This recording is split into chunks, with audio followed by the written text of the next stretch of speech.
Today in this video, I'm going to talk about Taylor series. So if we have some function, f of x, which maybe looks like this, let's call this f of x, then we can think of the Taylor series of f of x based on some initial starting point, x naught, as an approximation to f for x near x naught. This is a good way to think about things to begin with. So to begin with, you might think of a value of x close to x naught, and you might want to see how to build an approximation to f of x based on the value of f of x naught. So to start with, we see that the value of f of x naught is approximately here. And so a good approximation to the initial value, or to the value of f of x, is just going to be this starting value f of x naught. And that's especially true if we've got x close to x naught. And even for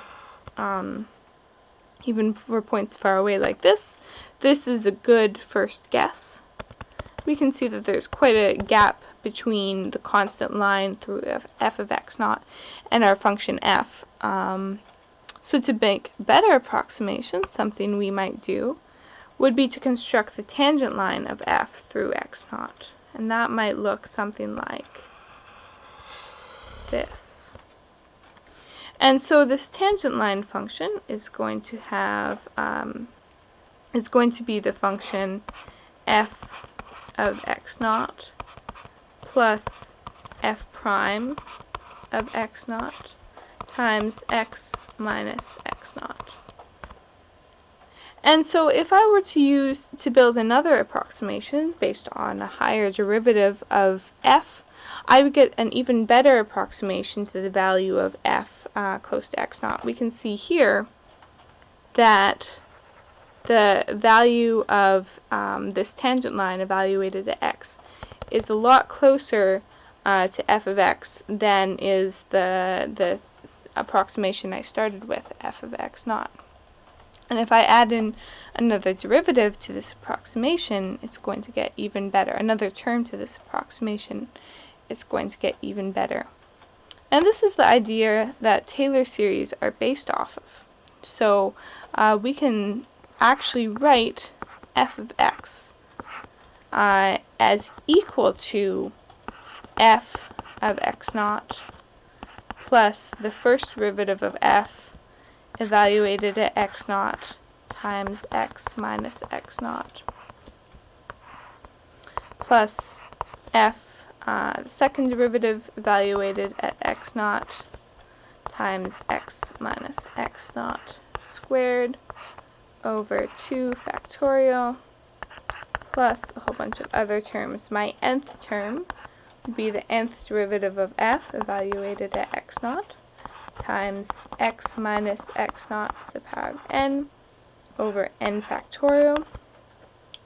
And if I include infinitely many derivatives and infinitely many terms, then I can actually have a perfect approximation for f of x just based on the function and derivative values of f of x.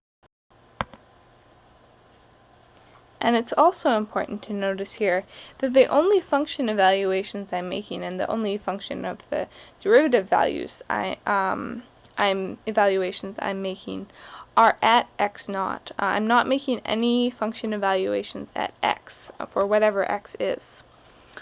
So this can be really powerful. So let's give an example. Let's say I have the function sine of x. So first, let me erase this.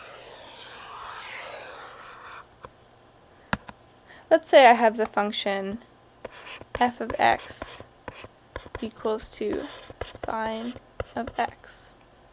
And let's construct a Taylor series for f at x naught equal to 0.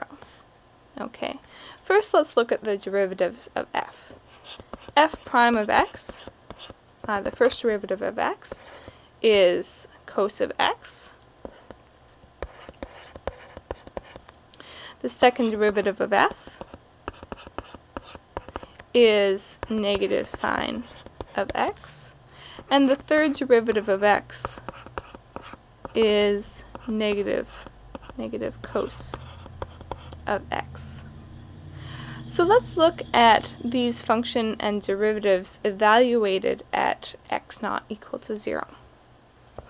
F of 0 is equal to sine of 0, which is 0. F prime, the first derivative of f, evaluated at 0, is cos of 0, which is 1. The second derivative of f, evaluated at 0, is negative sine of 0, which is 0. And the third derivative of f, evaluated at 0, is negative cos of 0, which is negative 1. So by looking at this, we see that we have the function and derivatives of f evaluated at 0 for the first few terms in our Taylor series.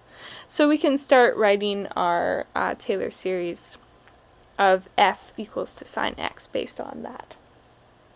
So I can write this out just looking at my formula at the bottom of the screen here.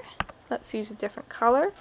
I can write f of x is equal to f of x0, which is 0, plus first derivative of f at x0, which is 1, times x minus x0, which is x minus 0, plus second derivative of f evaluated at x0, which is, I'll erase that actually, which is 0, times x minus 0 squared over 2, plus the third derivative of f, which is negative 1, times x minus x0, which is 0, cubed, over 3 factorial, which is 3 times 2 times 1.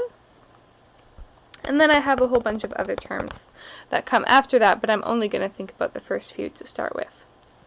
So I can simplify this and write f of x is equal to x minus x cubed over 3 times 2 times 1, which is 6, plus a whole bunch of other terms. And this is going to be my Taylor series for f of x equals to sine of x equals x minus x cubed over 6, plus a whole bunch of other terms. And that's how to construct the Taylor series of a